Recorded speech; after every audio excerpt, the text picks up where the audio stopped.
Hey guys, this is Jared. Thanks for joining me.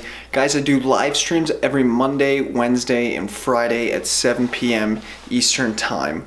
They're really exciting. I use a whiteboard. I go into deep level stuff. We'll get right down into it. But in this video, guys, I'm going to go into self-abandonment or abandonment issues. Why do we have abandonment issues? Why do they come up? Where do they come from? What are the signs? And how do we get through them?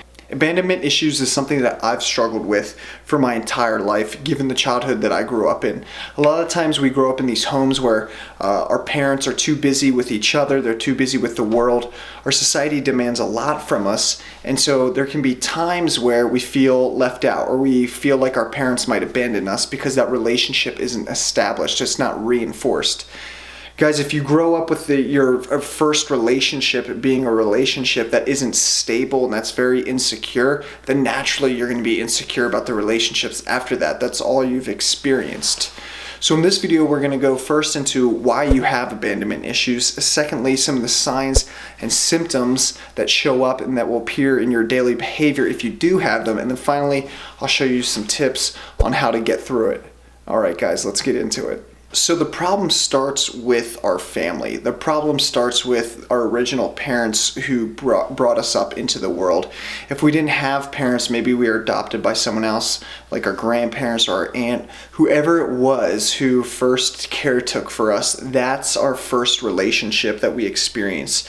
And so if it's a rocky relationship where there's not a lot of love and trust, then of course we're going to feel distrustful about the relationships after. Guys, the first relationship that you have is like a model for all the other relationships that will come after it.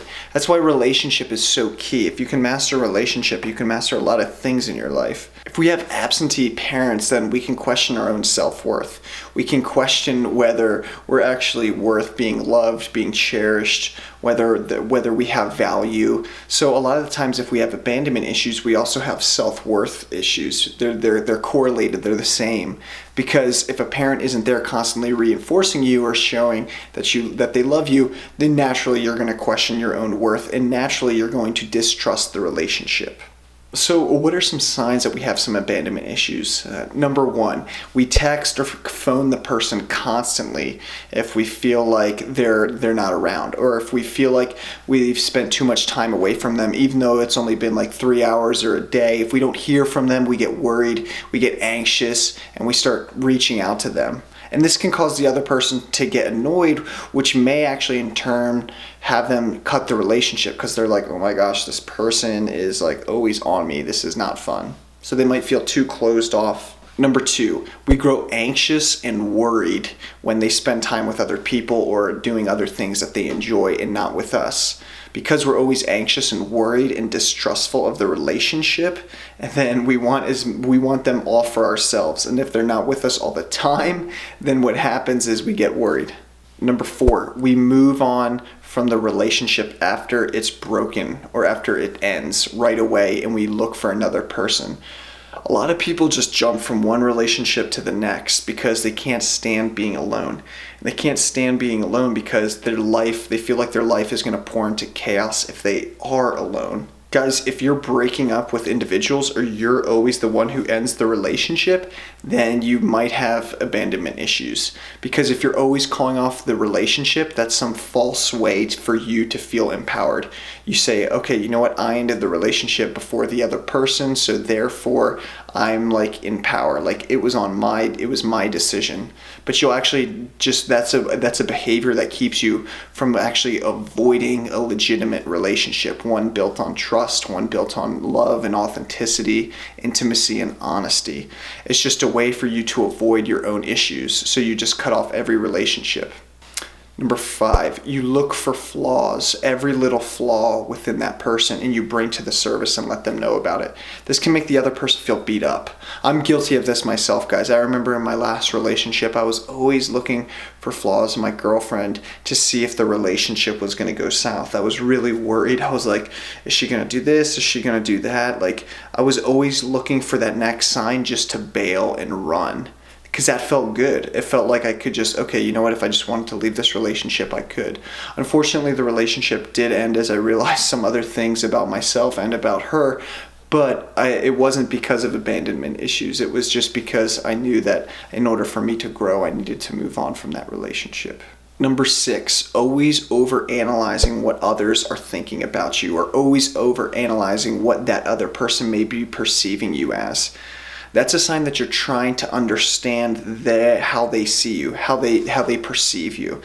Because the way that they perceive you, if you know that, then you can say, all right, is this person going to leave me or are they not going to leave me? And if they do leave me, well, I'm going to leave them first. I'm going to bail out first. So what are 2 ways that can help us move on from this? What are 2 ways that can allow us to trust people more, be able to be in relationship as well? Number 1, bring awareness to your everyday actions in relationship. Question yourself, why do I do this? Why do I think this way? Why do I feel this way? What am I doing? When you bring that awareness into your life, what it allows you to do is it allows you to see and think about the way that you're acting in a much deeper way. And guys, the more internal you go and the more time you spend thinking about why you're doing what you're doing, that actually allows you to understand what it is that you're doing, and then you can change and break the pattern. And when you change and break the pattern, then you can have a healthier, better relationship. Number 2, work with a coach or therapist. Working with a coach or therapist allows you to build a relationship with them.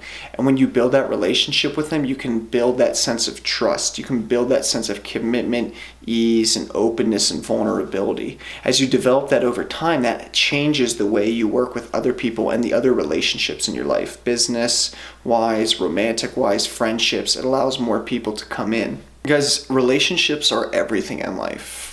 Everything around us is relationship. We're in relationship with ourselves, with our body, with the world around us. We need to be in proper relationship if we want to be happy and open with the world. Relationship is everything. If you can master relationships and understand all the dynamics and apply those dynamics into your life, then you can live a more fulfilling life, a more beneficial, supportive life.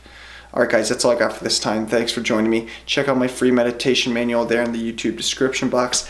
Guys, also, I'm rebranding. I'm excited. The new brand is called Transformational Coaching.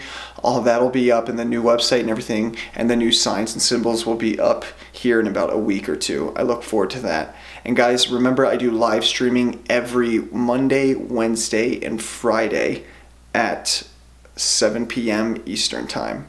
All right, guys, I wish to see you all soon.